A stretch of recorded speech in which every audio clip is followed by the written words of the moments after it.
आप देख रहे हैं डार्क फाइल्स। डार्क फाइल्स में आज से कुछ दिन पहले हमने 2 कहानियां पब्लिश की थी। पिछले 2 कहानियों में अब तक आपने जाना कि उन तीनों लड़कों की बातों से लखन काका उस गेस्ट हाउस में रात भर रुकने को तैयार हो जाते हैं। ठीक आधी रात को घंटियों की तेज आवाज से लखन काका की आंख खुल जाती है।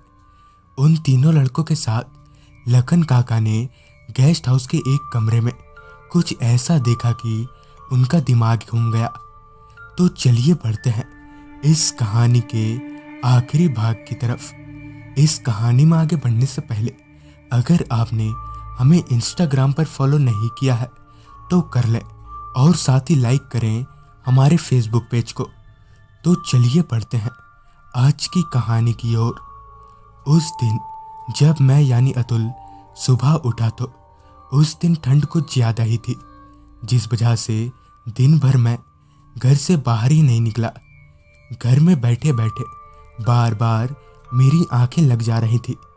दरअसल पिछली रात मैं सो नहीं पाया, यह सोचकर कि आखिर लखन काका ने गेस्ट हाउस में किन बच्चों को देखा था। खैर इन सब बातों को एक तरफ रखकर मैं 2-4 घंटा सो गया। शाम के यही कोई 6:30 बजे के आसपास मैं नींद से जागा और मुंह हाथ धोकर फटाफट उस जगह पहुंचा जहां पिछली शाम लखन काका ने हमें कहानी सुनाई थी।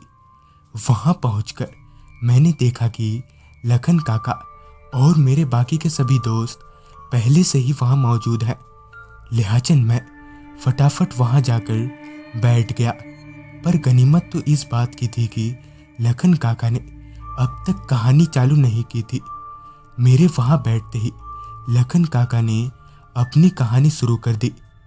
उस रात तो मैं यानी लखन और वो तीनों गेस्ट हाउस से बाहर निकल आए, मगर हमें कुछ समझ नहीं आ रहा था कि आखिर वो बच्चे थे कौन। पूरी रात हम लोगों ने गेस्ट हाउस के बाहर ही कटा दी। अगली सुबह मैंने गांव के ही एक तांत्रिक को पूरी बात बताई, जिसके बाद मैं उस तांत्रिक को लेकर गेस्ट हाउस पहुंचा। गेस्ट हाउस का एक चक्कर लगाने के बाद उस तांत्रिक के कदम एक पुराने से कमरे के पास रुक गए। उस कमरे के दरवाजे को देखते हुए उस तांत्रिक ने पूछा, ये इस कमरे का ताला किसने हटाया? जिस पर मैंने उस तांत्रिक को बताया, ये ताला तो मैंने ही खोला था, दरअसल इस कमरे में कुछ सामान रखवाने थे। मेरी बात सुनने के बाद उस तांत्रिक ने मेरी तरफ देखते हुए कहा, तूने अपनी मौत को खुद ही दावत दी है। इस बात को सुनने के बाद मैं काफी डर गया और मैं उस तांत्रिक से अपने जान की भीख मांगने लगा, जिस पर उस तांत्रिक ने मेरे कंधे पर हाथ रखते हुए बताया कि इसका हल है, मगर तुम्हें यह काम अकेले ही करना होगा। मेरे पास और कोई दूसरा चारा नहीं था, जिस वजह से मैंने उस तांत्रिक की बात मान ली।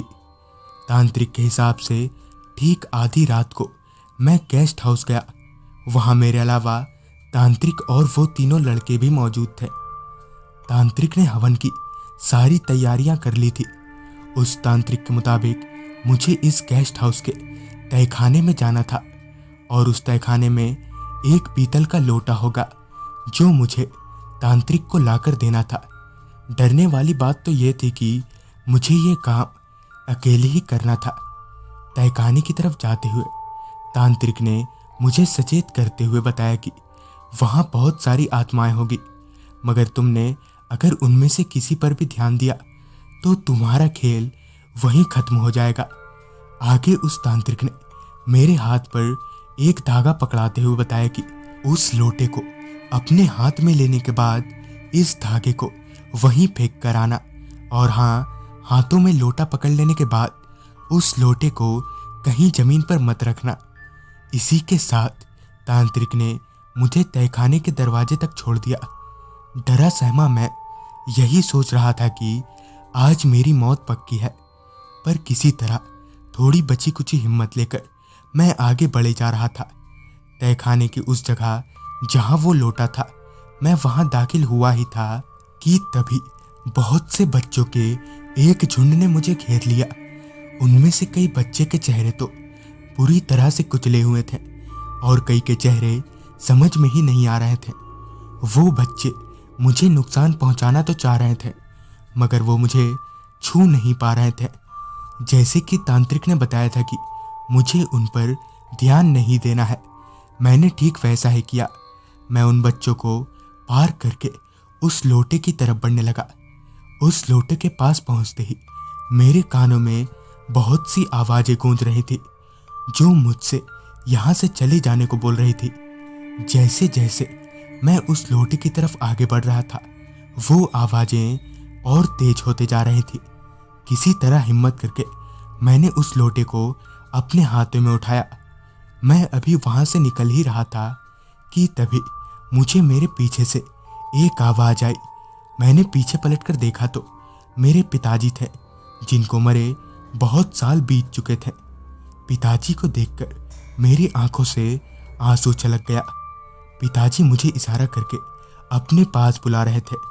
मैंने पिताजी की तरफ एक कदम बढ़ाया ही था कि तभी मुझे तांत्रिक की बात याद आ गई, जिसके तुरंत बाद ही मैंने पिताजी पर से अपनी नजरें हटा ली। मैंने अपने हाथों में उस लोटे को कसकर पकड़ा और वो तांत्रिक का दिया हुआ धागा वहीं फेंककर तेजी से तहखाने से बाहर निकल आया। तांत्रिक के पास जाकर मैंने वो लोटा उसे दे दिया, जिसके बाद उस तांत्रिक ने उस लोटे में से कुछ निकाला और उसे हवन कुंड की आग में डाल दिया। मुझे अब तक कुछ समझ नहीं आ रहा था, लिहाजा मैंने तांत्रिक से पूछा तो तांत्रिक ने बताया कि आज से बहुत साल पहले ये गेस्ट हाउस एक स्कूल हुआ करता था। एक दिन स्कूल में बच्चों को पढ़ाते वक्त कमजोर नींव की वजह से स्कूल गिर गया, जिस वजह से इसके नीचे बहुत से बच्चे और कई मास्टर दब के मर गए। तब से उनकी आत्मा यहीं भटक रही थी। मैंने यानी तांत्रिक ने उन आत्माओं को एक कमरे में बंद कर दिया था, मगर तुमने वो कमरा खोल दिया। जिस पर मैंने तांत्रिक से पूछा, पर अंदर तो मेरे पिताजी भी थे ना? जिस पर उस तांत्रिक ने बताया कि दरअसल मेरे पिताजी भी उसी स्कूल के मास्टर थे और स्कूल के गिरते वक्त मेरे पिताजी भी स्कूल में ही मौजूद थे। और साथ ही तांत्रिक ने बताया कि उस वक्त तुम बहुत छोटे थे, जिस वजह से तुम्हें किसी ने इन सब बातों के बारे में नहीं बताया। तो दोस्तों, ये थी अतुल जी की भेजी गई कहानी।